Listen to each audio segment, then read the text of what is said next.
Hello,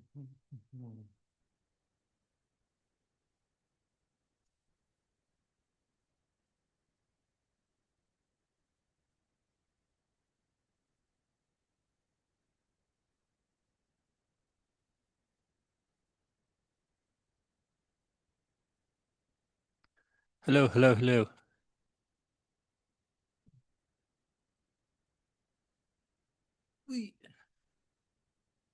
Hello, and welcome back to the Gym Crack podcast. I'm your host, Adrian Allen, and yeah, it's been a while, hasn't it? Again.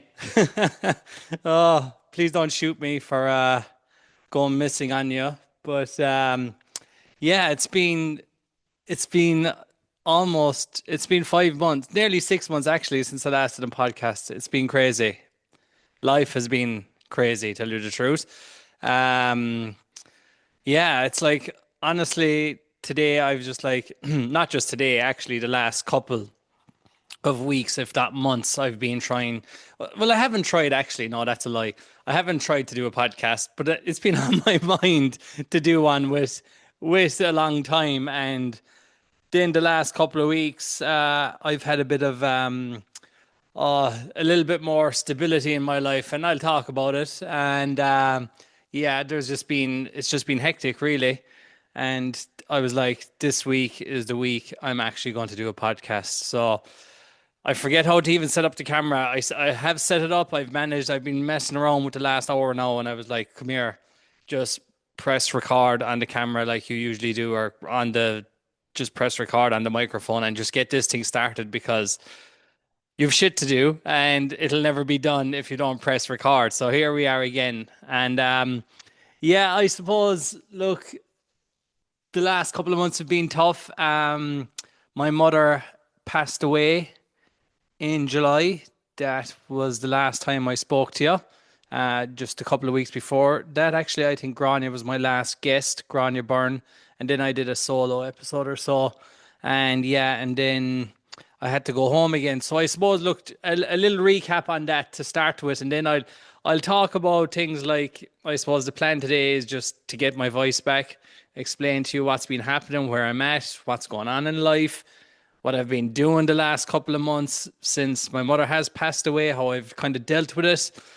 I've taken a couple of notes. I've tried to write notes and stuff, but to be honest with you, I know I'm just gonna have to say it from whatever comes out of my mouth because I can't be looking at the sheet of paper and then trying to think of everything that I would like to say. But the main thing is that I do say something about what's been happening.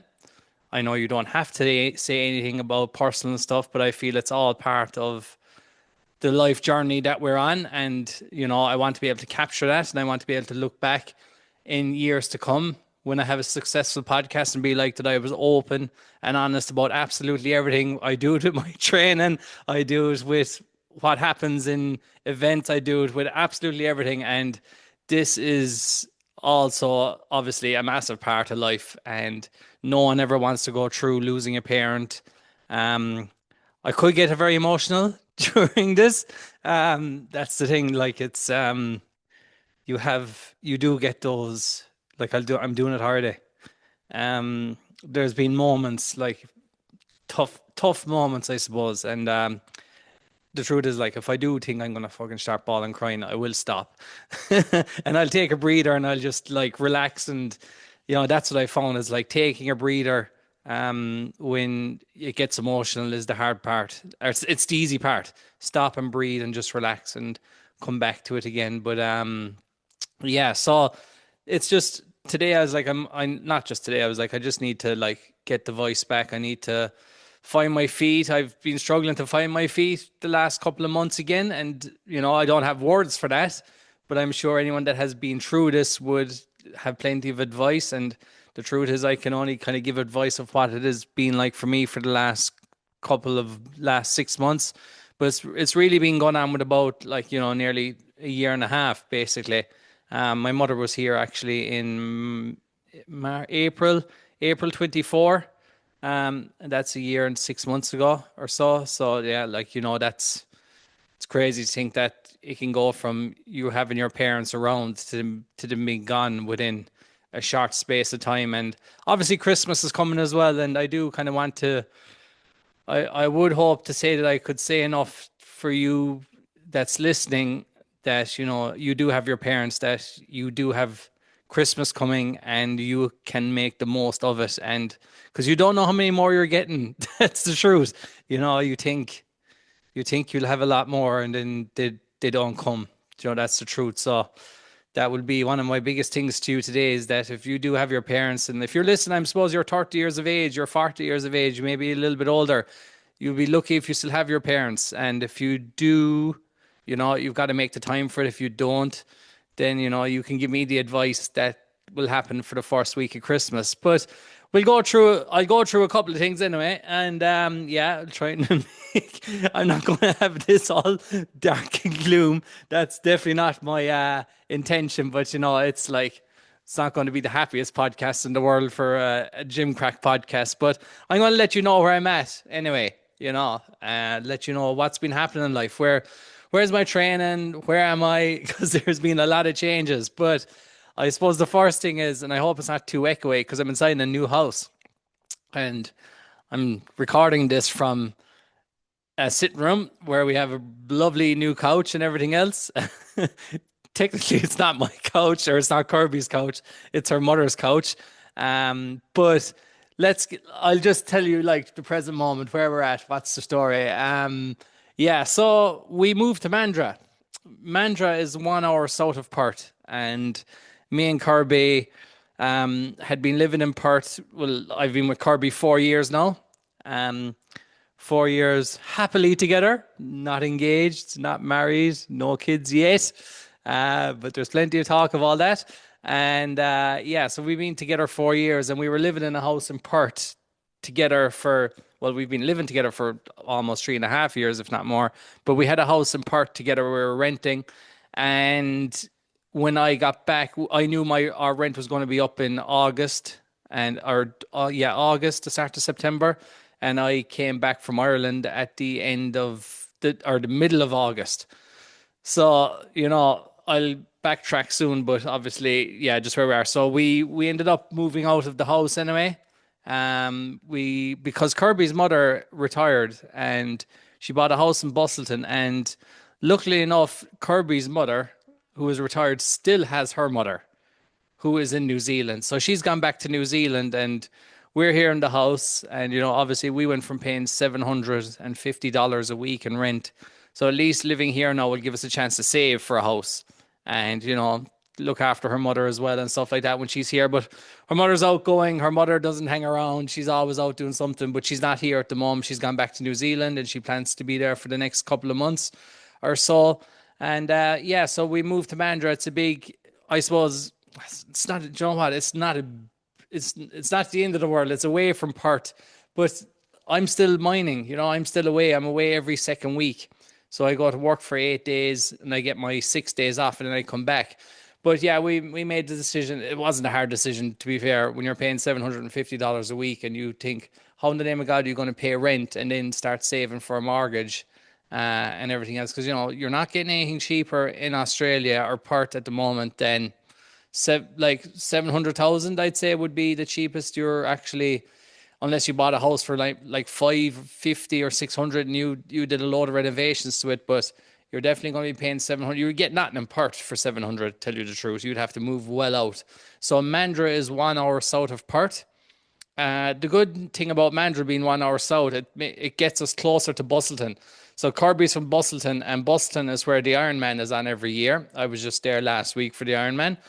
And yeah, so we're an hour south of Perth, and we're closer to the southwest. It's the nicest part of Western Australia, I think, or it is Western Australia. Obviously, Western Australia is humongous, but it's Western Australia is so big that you'd spend months trying to get around it, if not years trying to get around it. But yeah, down here we are now, instead of like the usual 2.5 hours maybe to get to Bustleton with traffic and everything coming out of the city, because we were literally in the city. Then now we're an hour south when there is no traffic. If you go up to Perth and you come down during traffic, it'll take you an hour and a half. So that's kind of, it's about 70 kilometers south of Perth, I suppose. And then Bustleton is another 140 maybe. So it takes us about an hour and a half now to get to Bustleton, which is good. But we've only been here with the last 4 weeks maybe, I think. I think 4 weeks we moved down here. So like that, this literally feels like my first week where I've had a break for a long, long time. I'm not joking with you. That's why I think I have the energy to try and record a podcast today. It also feels like I actually have time to do it. And I also felt that like the last couple of weeks at work as well, there'd been a lot going on. So there has been at work, like I said, I still do mining. To give you a bit of a background on that, like when I came back, like when my mother passed away, I literally was back within 2 weeks. I came back to Australia 2 weeks after my mom had passed away, and I went straight back to work up to mine site for 8 days, get my 6 days off. I always go to work on Monday morning and I always return on Monday evening. So that's my 8 days. I fly. So I go to the airport at 4 o'clock in the morning. I fly to work. It takes 2 hours to get there. I'm on site for about 10 o'clock, and then we get back to our room at like 6:30. And then that's our day one. And then we do Tuesday, Wednesday, Thursday, Friday, Saturday, Sunday. And then we fly out on Monday afternoon. So I do a half day of work on Monday. And again, I don't know if you don't know this, but I am an electrician still. I actually do electrical work, but on site we are looking after water. Basically, we are water management, mine water management. We look after bore pumps. We look after generators.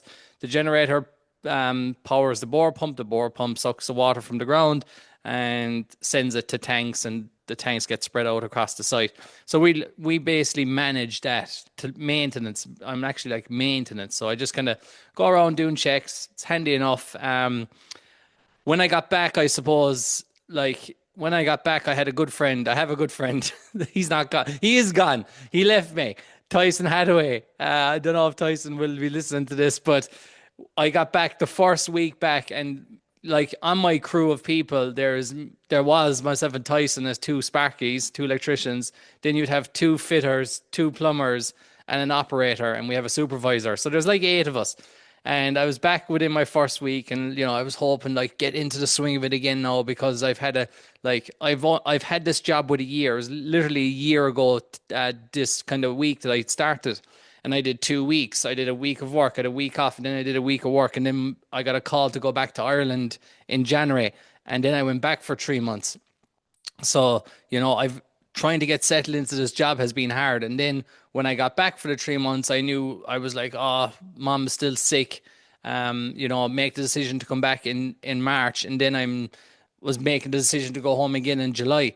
But I had like really struggled to settle into the way of work, because obviously there was serious worry around what was happening with mom. And then, I came back, and Tyson told me he was leaving after I I picked on him it was the first week I was back, and it was like the last day we were on site. And I was like, how long do you plan on doing this for? Like, how long do you plan on being in mining for? Because he has a family, he has a child and everything else. And he looked at me like a stare of like, who told you? And I was like, what are you not telling me? And he was like, I'm leaving. And I was like, leaving for where? And he was like, oh, I've got a job in another site, like better roster. Flies out on Wednesdays and comes home on Wednesday, whereas we're like Monday to Monday and all this. But yeah, so he left me. So Tyson, if you're listening, man, we had it so good, but we did. It was actually brilliant. But him leaving, so he left. He ended up leaving about 4 or 5 weeks ago. So I've had 2 weeks on site where I have had to. I've had 2 weeks on site by myself without him. So I've had to get my shit together. I've had to man up and actually do these things and do the work that needs to be done without having someone else. Because trust me, I was piggybacking him for a long time. I was on his back, and he was leading the show, and I was like learning from him, and it was great. So luckily enough, we have a new guy starting that I've met before. He starts after Christmas, so I'm back up to work next week by myself. But yeah, it was like just getting back into the swing of work. mining is not something I want to do long term. That's the truth. But it's definitely serving its purpose. I'm trying to be grateful for what I have the last couple of weeks. That's been a big part of the process, I think, of trying to get me to find my feet. Is like I have a lot going for me, and to stop being hard on myself, because trust me, people, I am very hard on myself when with things like, I still like to be coached and I'd still like to be training flat out and everything else. But the reality is I need to make money and I need to set myself up as well. So yeah, it's been the last couple of weeks and months since coming back. There's been getting back into the swing of work. Then there's been Tyson was leaving. Then we were moving house, and then Kirby was also finishing her uni degree. Kirby was finishing her uni degree. I was actually at home when she was doing her last 6 weeks of prac. So this year she's had 2 6 weeks of prac work where she's had to go away for 6 weeks and do her occupational therapy stuff, and then she had to go somewhere else again for another 6 weeks. That's when I had gone home, and then this morning, literally an hour ago, she texted me to say that she's after getting her certificate, to say that she is a qualified OT. So that's taken her probably 5 or 6 years to do that. So I'm delighted for her. I'm delighted for us because, it's another thing out of the way. And then we moved to Mandra.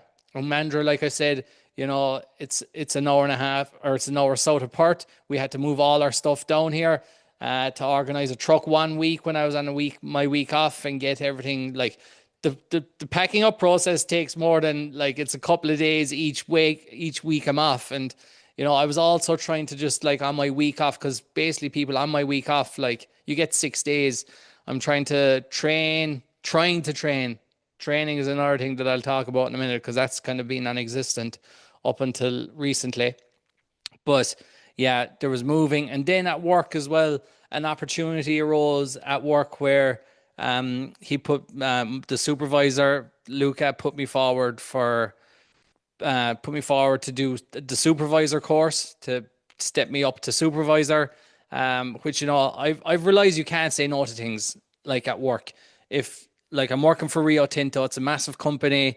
There's opportunities. They put you through all the training. There's, like, every year you put forward what it is you want to do to progress your career. And, like, I'd hate to say that this is my career, but it's my financial way to making money big time compared to coaching and stuff like that. But coaching is definitely something I would love to get back to. But he put me forward to do a supervisor course. So then there was a week in college, basically on my week off last week, and then I had an exam on Monday. So, like, that took up a lot of time.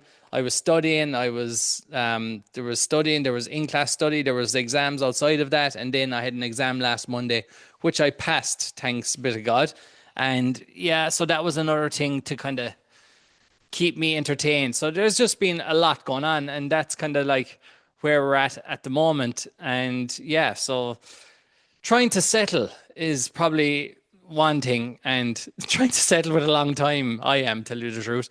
And I do find it difficult, like, because like I've always said, I've always missed Thailand and the coaching and, like, Bali and shit like that. Like, you were living a carefree life. Like, I never once worried about money because I kind of had it at the time. But then when you do that for 4 or 5 years, trust me, I didn't have it. I was fucking skinned. Like, I was getting close to it. But yeah, so that's kind of where we're at the moment. Yesterday, on a lighter note, yesterday I went out for a run. This is how new to Mandra I am. I was like, oh, I'm going to go out and I'm going to do a 10K run. 10K easy. I have a new run program. It's lovely. And I was like, hey, 10K, or it's a 1 hour easy run. So I was like, cool. It's 7:30 in the morning.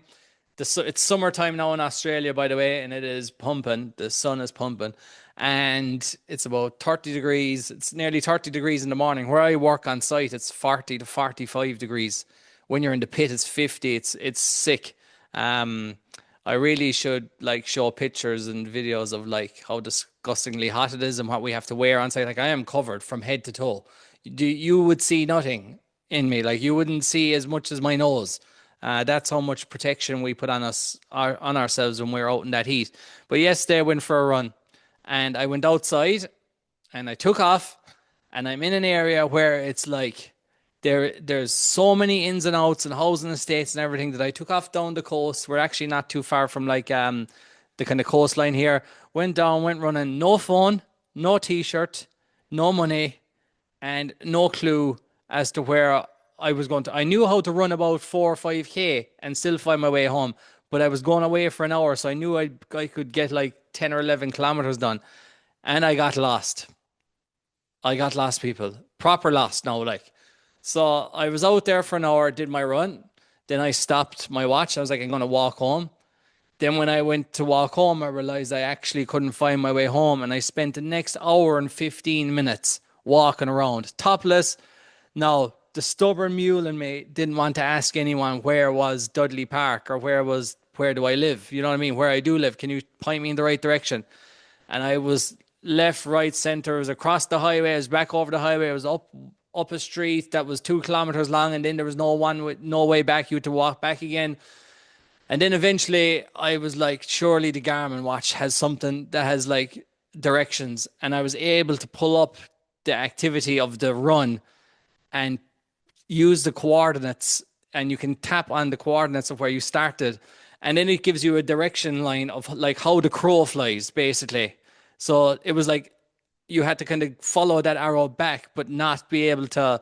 It didn't show you the streets; it just showed you how to get back in a straight line. So eventually, another 20 minutes later, I'm now running again because I was like, I need to get out of this. It's like 9:30 at this stage, 10 o'clock.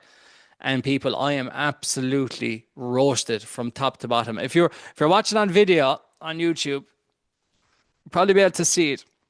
Top of my chest, destroyed. I'll make a handprint on that. Here we go. White as a ghost, red raw on the inside. So, yeah, that was yesterday. I learned my lesson not to go too far from home. But yeah, that's been kind of where we're at.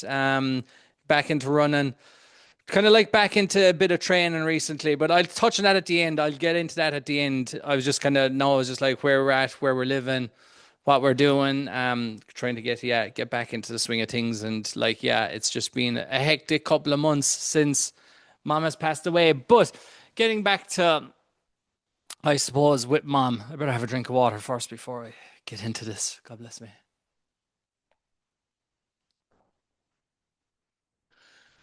Okay, so I'll try and do my best here now. I'm after sitting up straight or trying to give myself a bit of a pep talk and hold it together a small bit. But yeah, look, come here. It was July. It was it was I suppose like I was here last year and I started a new job and I went home for 3 months. I was at home between I'd gone home already in August for a month because mom had her operation. She had cancer and it traveled to the brain. And then she had an operation in Cork and I went home for that. That was in August last year, um, 2020 or 2023. Yeah, August 2023. And then it came a case that I got the call to go home in January 24 after I just started the new job as well. Got a phone call saying mom had 2 weeks to live, that it probably would be best if you come home. So I come home, went through the whole emotional roller coaster there. Mom did not pass away in that 2 weeks. She was in palliative care for 2 weeks, and then we got to bring her home. And having her at home, like, great to have her at home, but we had to modify the house. It was difficult for everyone. It is a difficult time. Trust me, when you see someone that you love that was able to run around not so long ago, not being able to run around, not being able to clean the house, not be able to do what they want, and everything else that goes with it. We had to have a stairs thing put in so that we could put her on the chair to get her up the stairs. Like it was crazy. Like it's an emotional roller coaster, and you feel sorry for mom and you feel sorry for the people that are looking after her. Kira was at home for nearly Kira's my sister. She's been at home for nearly 2 years now at this stage. But yeah, she was at home all the time. Tommy was there. Tommy was actually in Australia. Like my mother was here with us in Australia, like I said, in March 2023, all of us, while my dad was still at home because he wouldn't travel. So yeah, like, the lads were looking after mom. So we were there for 3 months, and then I made the decision to leave in March because I was like, I don't know how long this is going to last. Like, how long is it? Like, I could be here for another 6 months, I just don't know. But I made that decision to return, and it was a tough decision. And truthfully, I always thought that the next time I see mom, she would have passed away. And the only thing when I came back here, like I went straight back to work. So, like I said, I'm away for 8 days. I only have the boys at work, and then I come back for my week. And yeah, like it was emotionally very difficult. And then I suppose where it started again was that it was my mom's birthday in July 26th, and it's my birthday July 23rd. And it came to around, so I got back in March, and I did about 10 weeks here, and I was like, God, she's still there. She's still breathing. Like she's still breathing. She's still in palliative care. She's still kind of talking. There isn't a lot of movement from her, but every time I would talk to her, you'd get a couple of words out of her and stuff like that. And then the only thing I could ever think about was, I just wish I could have one more minute. Like, that's all you ever want with someone is like that one more minute. And it's like, it's a wish that I was like hoping it would come true. But I was like, I still, to get that minute, I'm like, that means I got to go home again. Like, and I was back in Australia about 10 weeks, and I said to Kirby, I was like, I need to book a flight home. Like, if I take a week off from work, say I work for my week, or let's call it a week, I go to work for and I get a week off. Well, if I take the week off work, then I basically get the 3 weeks because the roster is always the same. So we never go to work on, like, we'll always work the week we're meant to work. And that's Monday to Monday. So if I take that week off, I get that week off, and then I'll also have the next week off. And I was at work anyway, and if I took 1 week, I'd get 3 weeks. But if I took 2 weeks of work off, then I'd get 5 weeks. And as much as I didn't want to ask for the 2 weeks off, like the 2 weeks that I should be working off, that would give me 5 weeks in total. I was just like, they've been pretty good to me ever since. The supervisor's been sound. They've given me all the time in the world. I've got paid for a lot of it when I was off. And I decided I was going to just book the 1 week and get 3 weeks in total. And I was like, stop thinking about work and stop giving a shit. Like, to be honest, I didn't even have the time, that amount of time to take off, like, because I'd already used up all my holidays. But eventually I said, fuck it, I'm going to take those, try and get the 5 weeks off so I go home, because if I go home for 5 weeks, there's a possibility that something will happen. Like, possibility it could happen. And at least I'll be at home for that amount of time. But if I had to go back to Ireland for 2 or 3 weeks and leave again, that would kill me, truthfully, if nothing had ever happened to mom, because then I know that once I come back again, that I definitely have to come back again. It's just, it's an emotional roller coaster, the truth. And I hope I don't seem selfish. I'm closing my eyes, scratching my head here. But yeah, I hope it doesn't seem selfish. But like anyone that lives in Australia, the last thing that they need is to be going over and back to Ireland. Like, it's not a 1 hour flight. It's not one trip. It's two separate flights. It's $3,000 or $4,000 to return, every time. And it's hard on people. So look, yeah, it was just, I decided that, okay, I'm going to book a flight and I'm going to go home around the middle of July.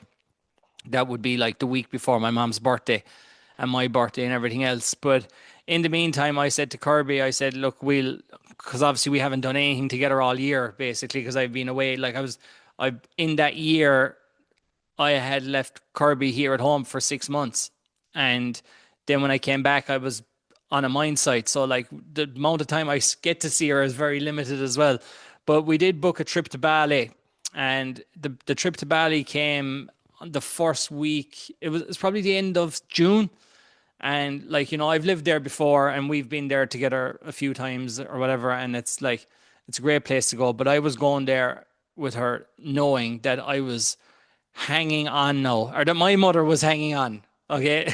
I was hanging on to get home to Ireland, and I knew my mother was barely hanging on. So I knew that anything could happen. And when we went to Bali anyway, and the truth is, like, I have good friends in Bali. I didn't even contact them. Like, I didn't even tell people I was going. I didn't even, when I was there, I didn't even post that I was there, because I was like, I actually don't have the energy to deal with meeting people and telling them what's happening and how I feel and what's going on. And, I also wanted to give Kirby the best amount of time that I could. We did go with two other friends, They're from here in Perth, so that was good as well. Stephen and oh Jesus, she'll kill me. I'm trying to think. Um, Stephen, oh, I'm fucking brain dead. So I am. Um, Tegan, sorry, Tegan, you'll absolutely kill me. We went with Stephen and Tegan, and like we it was good that they like we had them with us, and it was kind of like it kept things interesting, at least because at least they would do things and then we would do things as well. Whereas if you were leaving it up to me, I'd have nothing organized. But Tegan was like organizing everything, which was great because otherwise I'd do nothing. And the truth is, like for that week, I would have to come back in the evening to go to the house to get Wi-Fi to be able to call my mother at 7 o'clock. Things were bad at this stage. Like, it was like the only thing I kind of wanted to do was to call my mother once every second day, just to hear her voice. And from what I could hear from my auntie was like, my auntie would be with her Ita, and I could hear in her voice that like this wasn't good. And I knew that like I'd have a week in Bali, and then I was going to have a week at work, and then I was going to be able to fly home. So I was only hoping that mom would hang on at this stage and actually be alive for when I returned back, and I wasn't hoping she'd hang on for me, but I was just hoping she'd have the energy to hold on. And like I said, all I wanted was that 1 minute. But I flew home on the 16th of July, got home, and yeah, my birthday was a week later, and so was mom's basically. So got in there, I got my 1 minute with mom, and that's the one thing I will always, always, always. It's like the one. It's like a wish come true. It was a wish come true because it's all. John, when you truly wish for something, like we wish for like. I wish I had a new car. I wish I wish I had $1 million. This kind of shit. It's like truthfully, when it comes down to it, you just want 1 minute with the person that you love the most. And if you could get that back, it's worth everything. And we have those minutes. A lot of us have those minutes with the people that we love right now, but we don't see the value in it.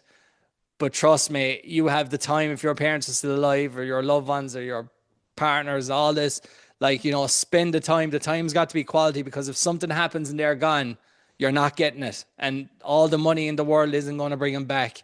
And all the money and all the fancy things in life that you want you're not going to be able to trade them for that 1 minute.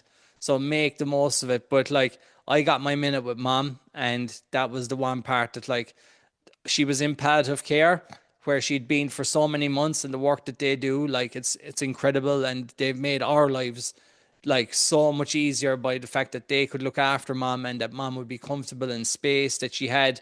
Didn't have to worry about getting her up and down the stairs, didn't have to worry about feeding her and all this kind of stuff. Like it was like just having those guys was a dream come true. But I got into palliative care anyway. And you could see then like that like I was like, how can you still be going? That's the truth. Like, how can you still be fighting after so long? It's now July 25, like, the year 2025, and it's basically been a year that you have shown this courage and strength to keep going. Like, how is it that we can keep going for so long? Like, some of us would be out in a 1 hour run and we'd be like, oh my God, my life is over. I'm struggling. Oh, I'm having a bad day at work. You know what I mean? Try fighting cancer for a year, or try lying in hospital beds for a year. And some people come out the other side of it, and it's not just cancer. It's anything that it could be anything. Tell you the truth. I can't even think of things off the top of my head, but yeah, you could have been in a car crash and you've been in hospital for months. You've 2 broken legs. Them people lie there all day, every day, waiting to recover. And they do, like some of them do. That's the amazing thing about it. But some of us, all of us that are healthy and fit and able, will complain every day about shit that we have no reason to give out about. Nothing to give out about. And people are in hospital suffering every day for weeks and months, and families are suffering for days and years because of it as well. Like, so it's when we take a step back and we see that. No, I don't wish it for a second that anyone would be in palliative care, get to see what we've had to deal with. But the truth is, a lot of families do. A lot, and everyone will at some stage. That's the truth. It just happened to be our time that, unfortunately, mom had to go through all this. Some people have heart attacks and die, and that's it. But then people don't get the closure, don't get, well, they do get closure, I suppose, but they don't get the time that they spent with their parents. They don't get to say the things that they want to say. We had the chance to say all the things that we needed to say to mom 10 times over, thankfully. And, that is the part that like I can be grateful for, by going home, spending the time when I could ask her things, you know, I'm,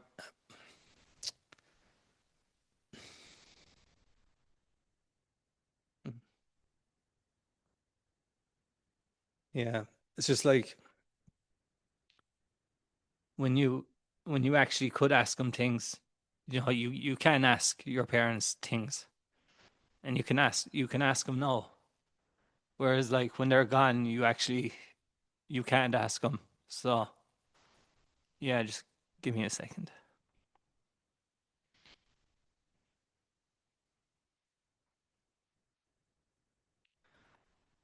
Okay. I promise myself I'm not going to edit the podcast, but if there's something that's 10 minutes long, then I'll have to edit it. So I plan not to edit it.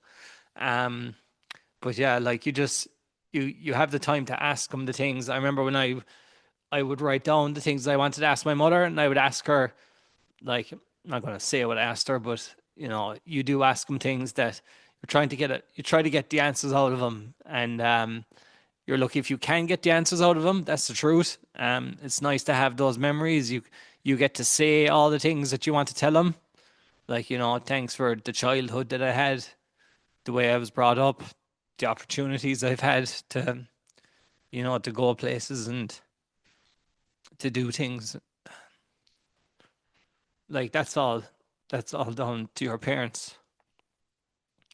Like your parents bringing you up the way that you've been brought up, and your parents just like giving you the opportunity.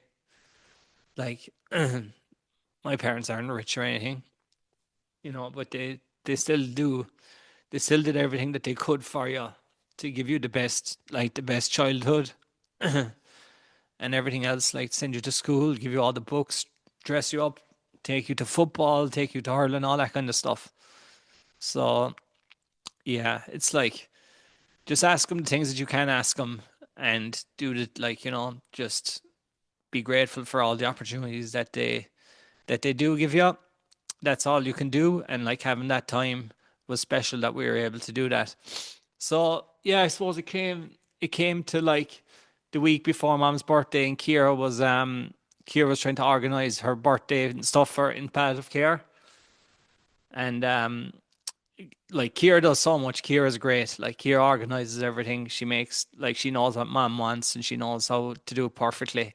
And Kira's done a lot. Still does. Like she still does so much. She's at home still at the moment, but like even doing up the grave again there now 2 weeks ago for Christmas, she was like, "Oh, it's what mom would have wanted." I was like, "Yeah, go do it. That's perfectly fine."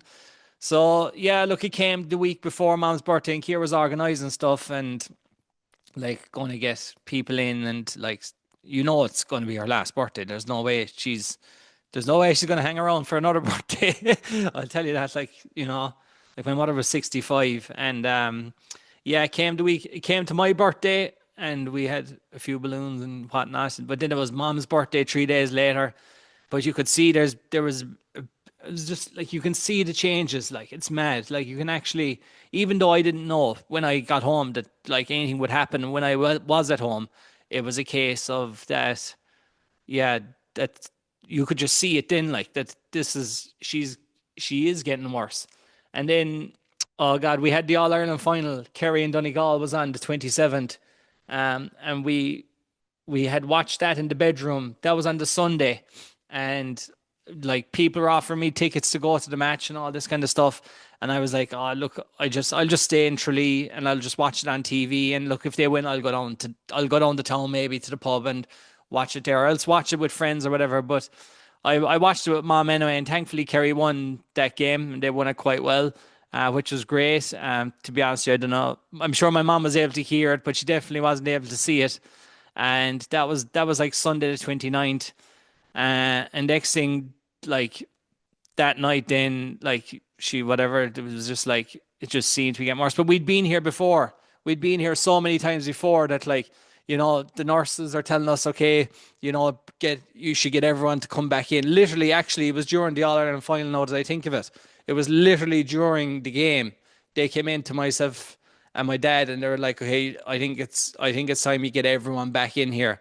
So then we're ringing like my brother and my sister and say they're telling us that you should come in, and the conversations that we're having is like, I'm only telling you what they're telling us because they're telling us, and this is what they're telling us. And I like, even though they've told us this before, it just seems like that there's something going to happen, and nothing happened anyway. And then that Monday night, the Kerry team are back, and I'm in the hospital all day, every day. Like I'm not messing. I've barely seen anyone the last couple. Like I'd been at home maybe 10 days, and I hadn't seen anyone. I was just in and out of the hospital. Going at 12 o'clock, and I'd go in at midday, and I'd leave at midnight, basically, or 10 o'clock. Not good for you, truthfully. That's the other side of your parents or anyone who's in palliative care. Like you've got to break it up somehow. You can't be in there all the time because it's not good for anyone, truthfully. Like, it's just hard on everyone. So you got to break it up like some bit.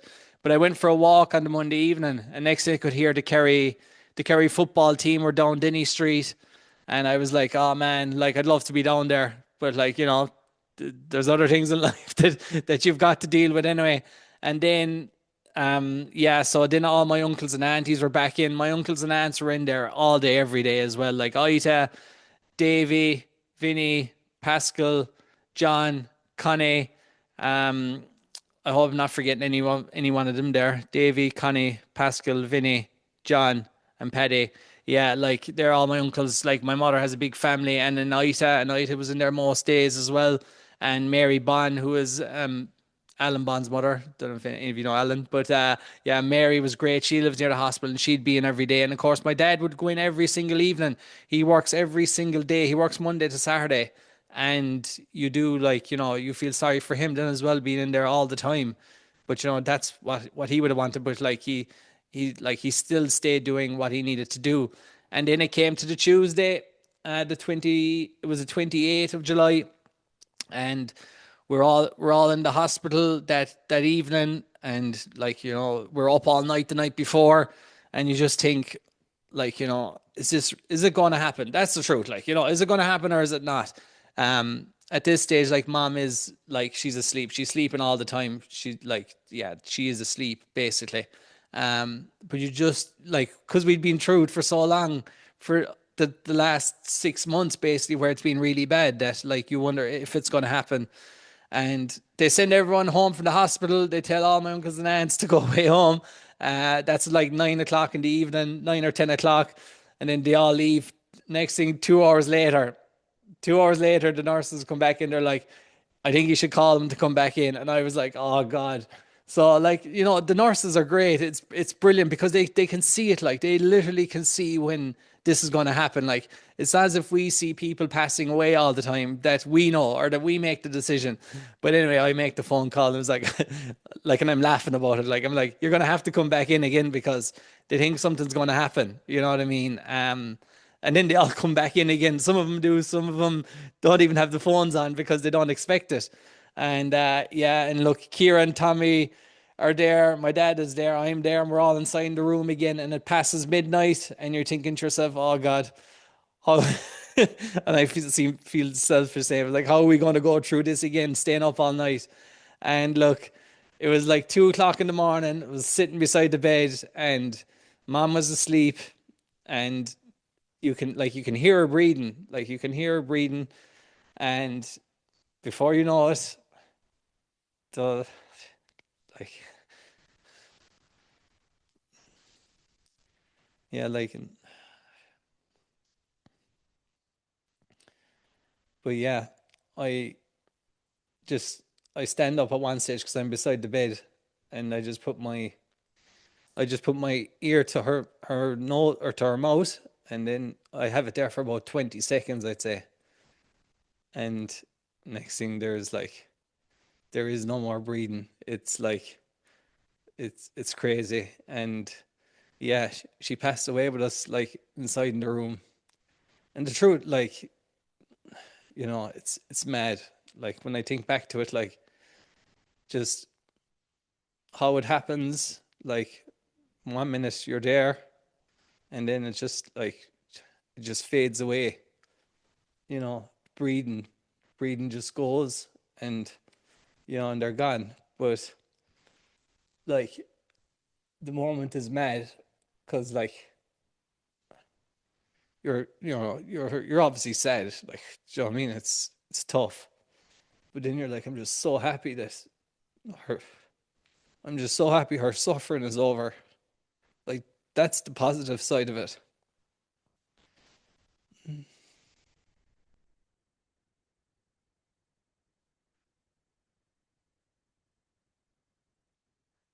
Yeah, you just don't want to see anyone suffering because that's what she was doing.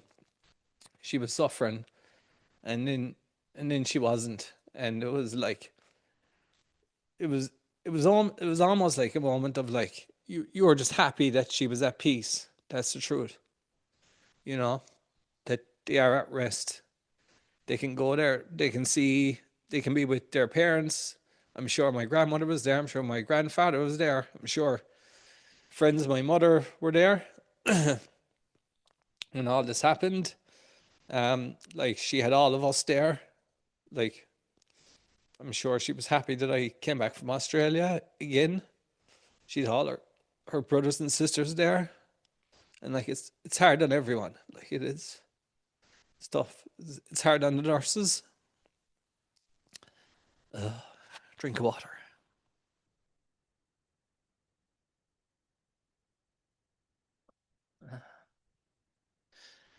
Yeah, it's hard on everyone, and you're just glad that she's at rest, and I think that was the point of it that like that's it has made it easier. It'll never be easy, but it made it easier to know that she was at rest and that no, she wouldn't be able to suffer anymore. Um, that's the thing. So like that's what happened really, isn't it? And then like you think how are we ever going to get through a funeral? Like how are you ever going to get through this? Oh my God. Like so that was like my mom died that night, the Tuesday night, and we had her back in the house we had her back in the house the next day. Like that evening, like she was back at home, and then you're trying to organize a funeral and you're trying to organize what's going to happen and the days, and you just know like you just know that it'll work out and you'll have the help. And like the amount of people that call to the house, like on that Wednesday night, the amount of people that called to the house on the Thursday night, yeah, like as well as the phone call I had to make to Kirby to tell her the mom was after passing away. You know,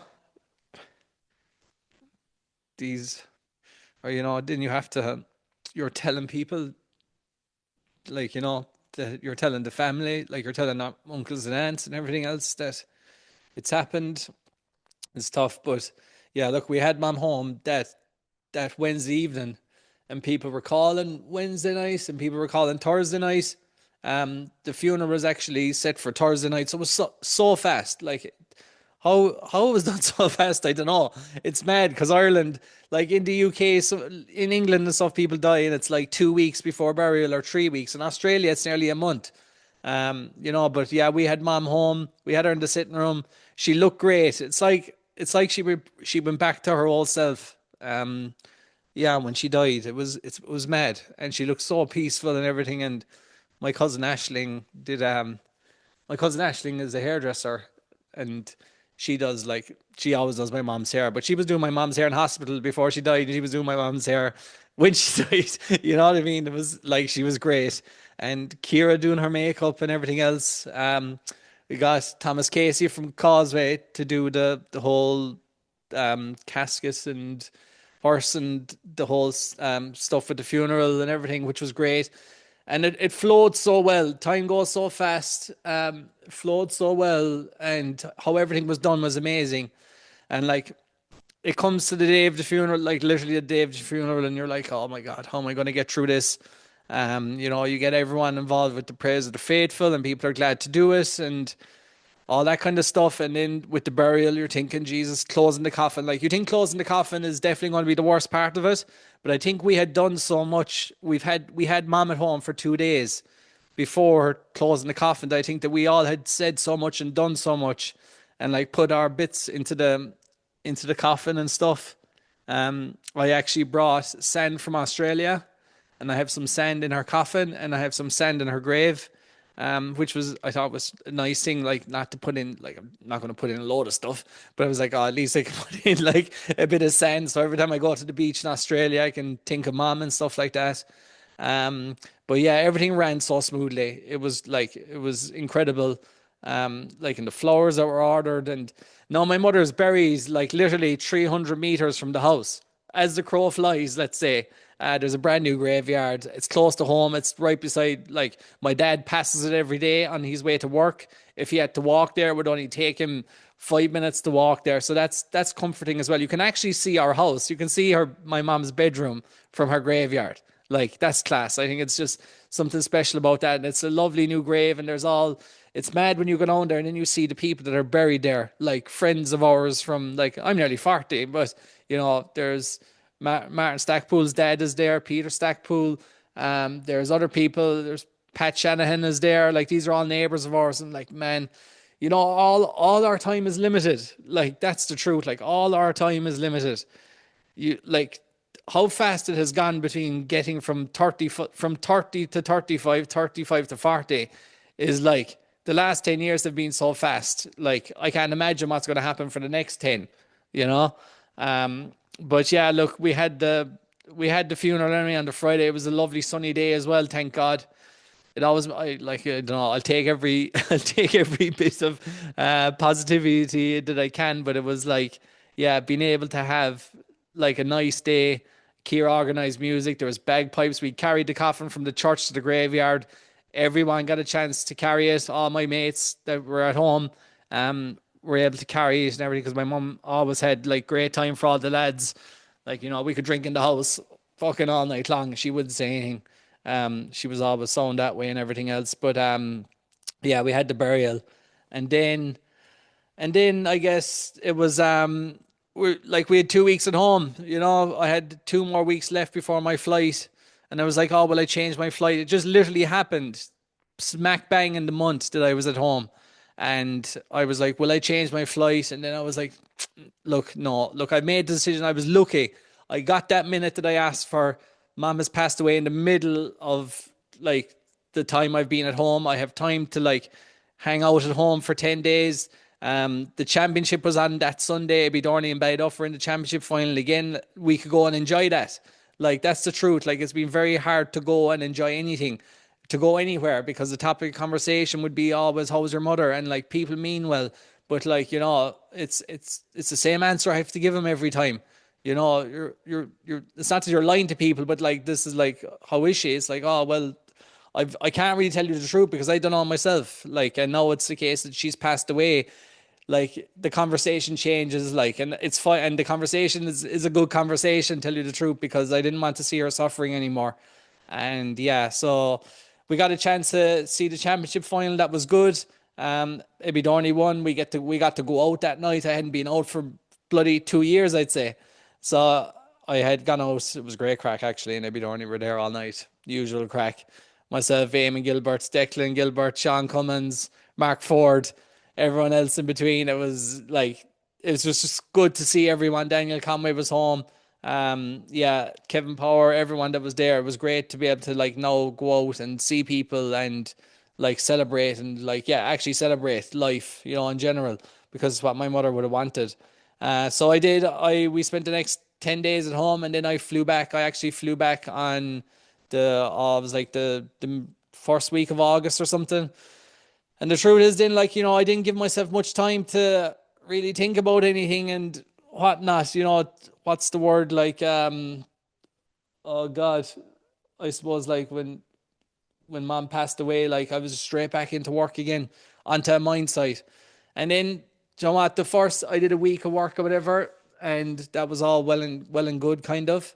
And then I come back for the week, and then, like, yeah, having seen photos on the fridge and stuff. of mom, and still now, like still looking at the fridge and stuff. You see pictures and you get upset, and then you go on about your life and you go back to work again. And I spend another week of work, and then I start to notice, like, people say it hits you. Oh, it'll hit you someday. You'll miss your mother and it'll hit you. No, it's going to hit people in different ways. But I almost felt for the first months that not much was hitting me, or the first 6 weeks or something like that. Tell you the truth, a few moments here and there, I'd be driving, tears would come rolling down your eyes. You start thinking of things, you see pictures. And it wasn't until I'd say about 6 weeks, and you think, oh, Jesus, isn't too bad.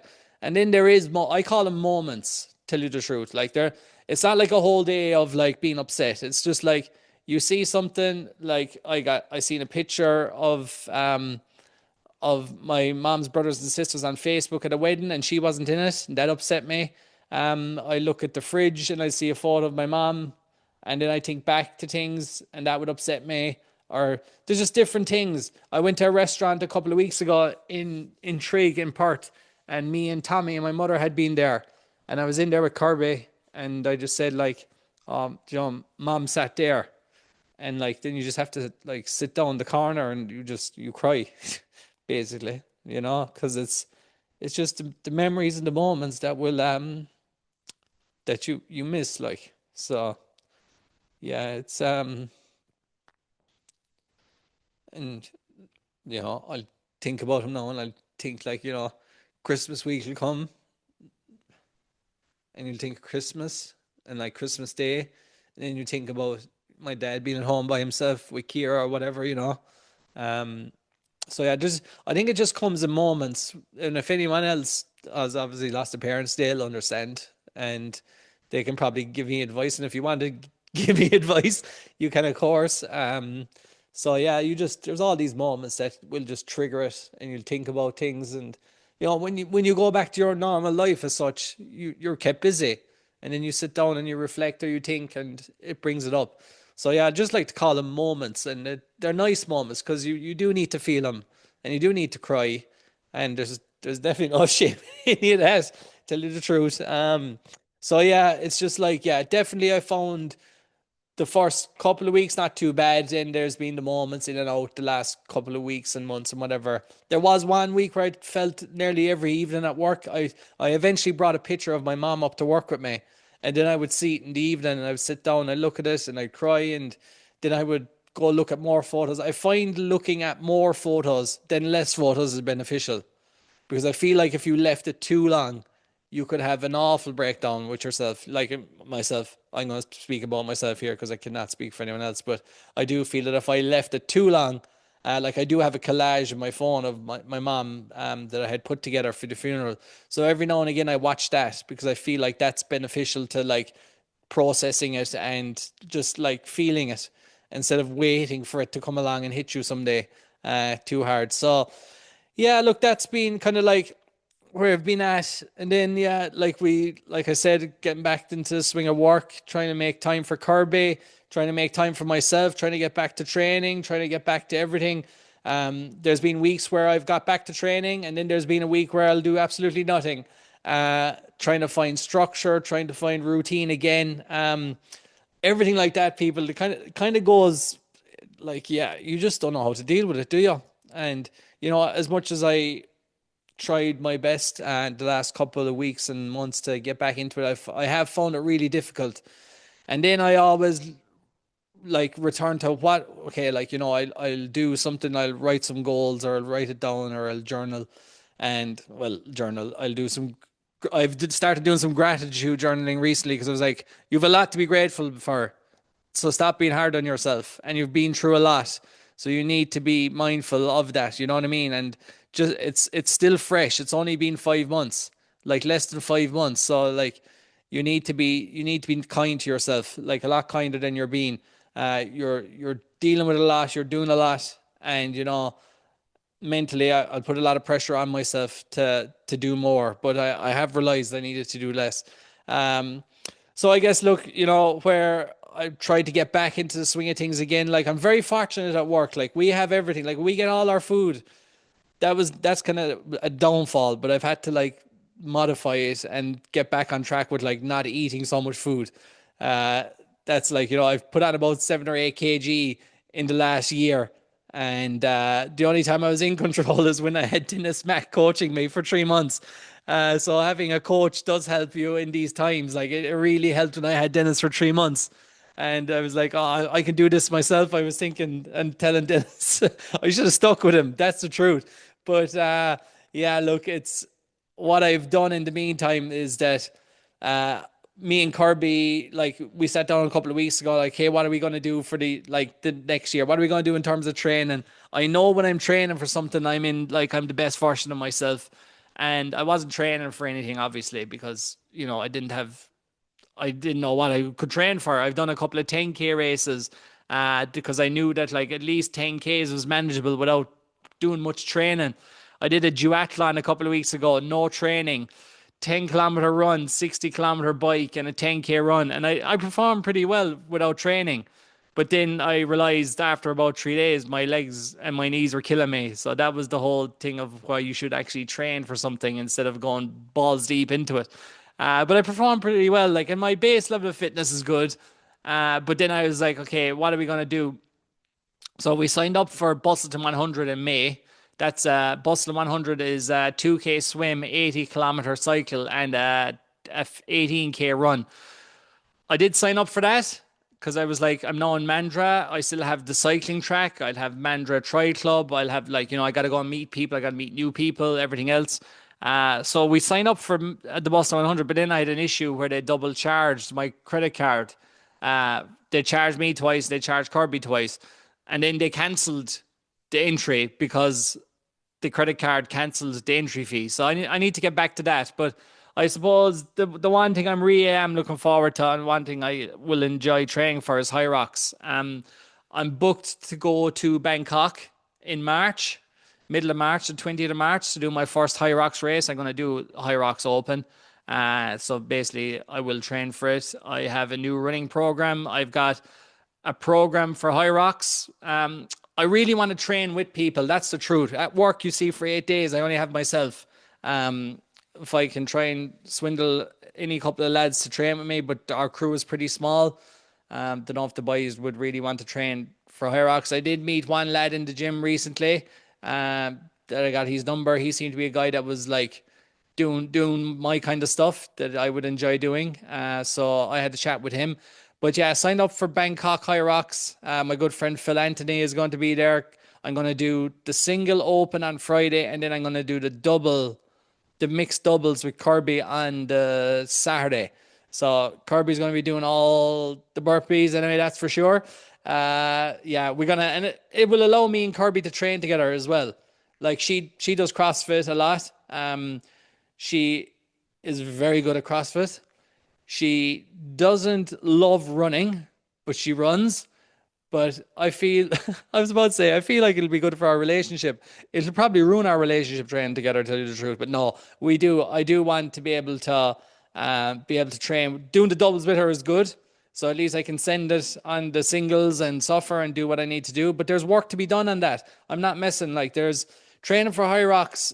Yeah, you could turn up and do it. Cool. But like lunges, lunges and burpees, like, come here to me. I die doing them. Like, that is the truth. So I look forward to actually training for that. I'll see about re-signing up for the Boston 100. Like, I was out cycling my bike there the other day with Sam, and like, I have a lovely bike, and it'd be a sin not to be using it. And I do want to be able to use this. And like the running, I have a run program, which I'll talk about later or another time about that. This guy that I came across on Facebook, actually, make it short, Dr. Jack Daniels, his name was. And next thing I was like, I seen some things on Facebook about him. He's an older guy. And I liked his videos. And then I was like, surely there's something on YouTube about this guy.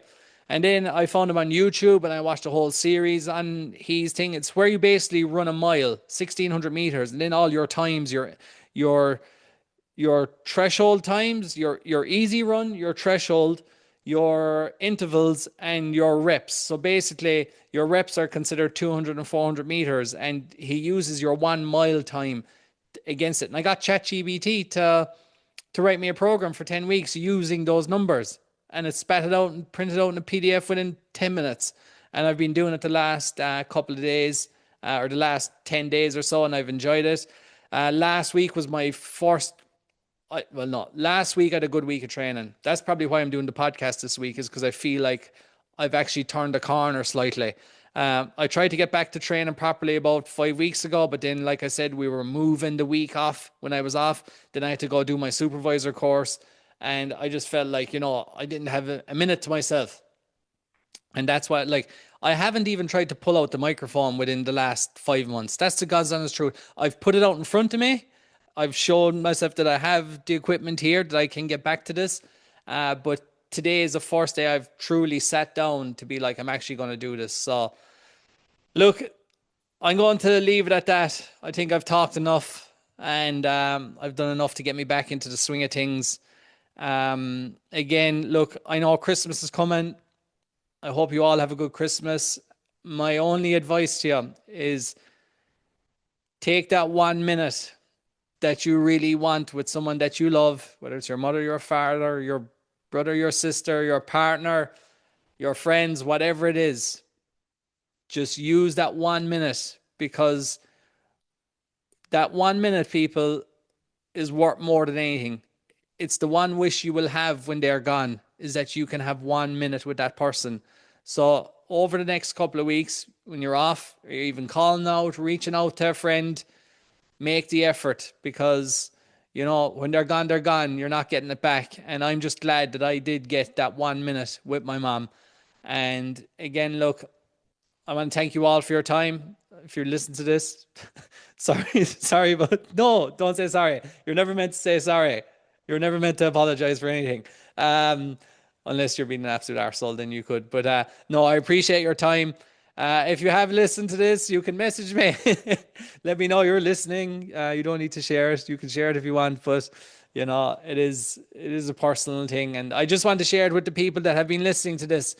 Like, I got a message the other day. It was only yesterday or the day before from, I think, Marvin or Melvin. I think Marvin. He'll kill me. I'm sorry, but he's like, when's the next podcast? I was like, I actually have. When I was on the plane the other day, I actually started writing notes. But yeah, there's like people that are listening to me that have watched me train, and they know I've gone missing, and rightly so. But they also want me to get back. They want what's best for me, and they want podcasts. They want to see me train, and they want more from me. I haven't given you anything the last couple of months. But yeah, look, it's all part of the journey. It's all part of life, and it's a tough part of life. And look, it's everyone has to go through it. It just happened to be that it was my time, my family's time to have to experience it. But every other family since then, I've had friends that have lost their parents. I've seen it 10 times over in the last couple of months. And, it just happened to be our time. But look, we've been lucky, we've been fortunate, and I've been very grateful for everything that my mother has done for us, and that she's always done, and that she will continue to do, even though she's not here. I'm sure she's in a better place. And yeah, look, just enjoy your Christmas. Tell everyone you love them. Spend time with them. Message people that you haven't talked to for a while. And if you have listened to this podcast, just send me a message. Say hello. Tell me you listen to my stories, and that yeah, all is good. Right, my friends. Do you know what the other side of this actually is? I don't have internet in my house, so I don't know when I'm going to be able to upload this. At the moment, I'm just recording it onto the laptop. So hopefully I have a record. I might put it on YouTube, but the main thing is that I'll get this up on Spotify as soon as possible. It is the 7th. What date's today? The 19th. Hopefully I'll get it up. I'll try and get it up anyway as soon as I can. And yeah, look, thank you very much for listening. And yeah, talk to you all soon. Take care. Bye bye.